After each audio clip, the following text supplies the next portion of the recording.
Bonjour et bienvenue à la critique exigeante. Pour cette review, j'ai oublié de regarder le nom du chapitre. 71, 72, Dragon Ball Super. Chapitre de transition, comme souvent il y en a peut-être trop, mais ils sont utiles, on s'entend, je ne vais pas le dire le contraire. Donc chapitre de transition qui vise à montrer qu'est-ce qui va justifier l'affrontement entre Granola et Goku Vegeta. Également, on montre la progression de l'entraînement de ces derniers, ce qui peut être potentiellement intéressant dans le sens où justement Granola était devenu le plus fort de l'univers, on va dire au temps 1, et là on est peut-être au temps 7, ou même en fait 18 jours après, fait qu'on va être au temps 20. Donc est-ce que nos héros vont être devenus plus forts que ces derniers, même si ça n'a pas été comme pleinement confirmé qu'ils l'étaient, à moins que vraiment la séquence où ils montrent qu'ils maîtrisent à la fois l'Ultra Instinct sans se transformer. Et la Hakai voulait montrer qu'effectivement, il était plus balèze qu'eux. Et là, en s'entraînant, peut-être qu'ils vont être de jeu égal. Donc, à voir à ce niveau-là. Le plus gros bémol pour moi du chapitre, c'est vraiment tout le passage avec Whis Goku. Où Whis dit que comme, ouais, non, l'Ultra Instinct, c'est pas censé être une transformation. Pourquoi c'en est une dans ce cas-là? Hein? Pourquoi les cheveux dorés?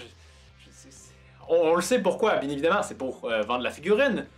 Commercialisé, c'est une idée marketing. Mais d'avoir un personnage qui dit lui-même, oh non, c'est pas censé être un Ultra Instinct. C'est comme si on disait au Super Saiyan, oh non, c'est pas censé être un Ultra Instinct. Ouais, mais mes cheveux dorés de bord, c'est quoi? Et ici, ben, les cheveux argentés, qu'est-ce que c'est? J'avais trouvé ça un peu stupide, honnêtement.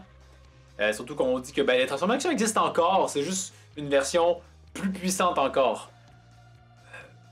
Ok, d'accord. Ben bon, on dirait que ça rend vraiment peut-être l'idée caduque justement.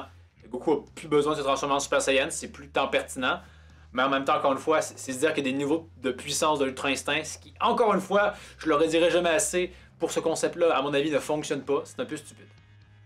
Donc, il y a ça. Au niveau des Eaters qui sont vraiment plus mis de l'avant, le gros problème aussi que je peux avoir, c'est juste qu'on utilise encore une fois Xuno, si je dis pas de bêtises, ce personnage-là qui avait été problématique, si on veut, dans l'arc Black, et qui continue de l'être. Je veux dire, c'est l'encyclopédie sur pattes. Bon, ben, il faut qu'on trouve un moyen de contacter Goku. Bon, ben, on va aller embrasser Xuno et on va lui poser plein de questions et trouver un moyen d'avoir tout ce qu'on veut savoir, en fait. Hein, c'est quoi la formule pour invoquer le dragon? Xuno. Je veux dire, on se demande même pourquoi Freezer n'y a pas pensé à l'époque. C'est là que ce personnage-là, je trouve qu'il nuit davantage à l'univers Dragon Ball qu'autre chose. C'est un peu un facilitateur scénaristique, ce qui, sans surprise, n'est pas une bonne chose. Par contre, c'est bien de voir les Eaters un peu plus en action. Bien qu'il n'y ait pas grand tant de choses de nouveau que ça, c'est sûr que les voir en interaction avec Goku et développer un pseudo-lien, c'est quelque chose qu'on voit pas si souvent. Encore une fois, je doute par rapport au pseudo-lien. Ce qui peut être intéressant, c'est voir Gaz, si c'est bien son nom, être un peu plus mis de l'avant, qu'on dit qu'il a le potentiel de surpasser Freezer et qu'il aurait bien aimé se friter contre Granola. Je pense que ça se ferait ramasser. Je veux dire, encore une fois, le problème des rapports de puissance fait qu'on conçoit très mal son niveau. Mais c'est intéressant de voir que peut-être que c'est lui en réalité l'antagoniste final et que c'est justement la raison pour laquelle il recherche d'avoir les Dragon Ball sur Terre ou celle de... Je sais plus, mais celle qui en a juste deux. Et de toute façon, ils savent la formule, hein? Ils l'ont juste demandé à Xuno. C'est là que c'est un peu frustrant parce qu'il n'y a pas grand mérite là-dedans non plus. Mais c'est intéressant de voir cette mise en... On semble déjà nous dire que bon, hein, le combat final, c'est pas ça. On va aussi en parler, déception, Freezer est pas encore présent dans ce foutu chapitre. Je veux dire, j'espère que, à la limite, c'est juste qu'il se fasse attendre pour une entrée remarquée. Et non pas qu'il est totalement absent de cet arc-là, ça serait un peu ridicule. Autrement, Vegeta avec l'Ultra Instinct, non, Vegeta avec le Hakai, le voir détruire des bûches. Encore une fois, personnellement, moi... ça ne me fait pas fantasmer. Encore une fois, je vois mal quand tu utilises la carte dans un combat de façon durable. C'est juste comme, et voilà, tu es détruit. Qu'est-ce qu'il y a de super exaltant là-dedans? Je sais pas trop. Voir leur espèce de rivalité entre Whis et Beerus, ça peut être sympa, mais en même temps, très clairement, on l'a vu, mettons, via Battle Gods, que Whis, il est supérieur à Beerus. Les anges sont supérieurs aux dieux de la destruction. Donc, voir Beerus essayer de faire comme, ah non, c'est pas vrai. Bof. Également, repartir avec l'idée que Goku et Vegeta sont sur un pied d'égalité, non. On le sait que c'est pas comme ça depuis un bon bout de temps. Fait que, encore une fois, c'est les mêmes travers si on veut qu'ils reviennent. On peut trouver dommage qu'on n'ait pas d'autres personnages de l'avant.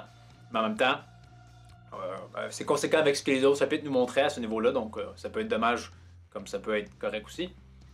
Et je pense que ça fait à peu près le tour du chapitre. Donc vraiment pour le prochain chapitre, peut-être qu'ils vont vraiment se friter. Ou ça va juste finir sur ils sont finalement face à face l'un de l'autre, ils vont se friter. Donc à voir à ce niveau-là. Je peux par exemple commenter le fait que je trouve ça un peu stupide, c'est que Granola, on le sait, il est capable de voyager de planète en planète. Il a un vaisseau. Et il est capable de ressentir le ki. Donc qu'il attende juste que les Eaters donnent la localisation de Freezer, c'est un peu débile, je trouve, honnêtement. Pas de planète en planète. Ah, l'énergie de Freezer est là-bas, d'accord. Ça, je sais pas, ça me semble plus pertinent. On dirait que le fait qu'ils attendent, justement, ça facilite grandement les choses aux Eaters, ce qui est un peu, encore une fois, avec Zuno, une facilité scénaristique. Il y a ça que j'ai un bémol. Donc, c'est pas un mauvais chapitre. Il y a juste beaucoup de bémols. Mais c'est pas un chapitre où je grince les dents tant que ça, à part par rapport à l'Ultra Instinct. Donc, ça serait mon avis par rapport à ce chapitre. Vous, qu'avez-vous pensé de tout ça? Qu'est-ce que vous pensez de l'Ultra Instinct qui n'est plus une transformation, mais qui peut encore l'être? Et également, qu'est-ce que vous pensez des Eaters? Donc, faites-moi part de tout ça dans les commentaires. Pour la prochaine critique exigeante, Attack on Titan est terminé. Donc, je pense que je vais faire une espèce de vidéo critique, surtout par rapport à la fin d'Attack on Titan. Donc, les spoilers vont être au rendez-vous, assurément. Donc, merci d'avoir regardé. N'hésitez pas à aimer la vidéo, commenter, partager, vous abonner et plus encore. Et je vous dis à la prochaine critique exigeante. Oui, l'Ultra Instinct. Donc, c'est pas une nouvelle transformation. Non, non, non. En effet, non. Mais faudrait que ça le soit, par exemple. Ah oui, oui, je vois où l'en venir.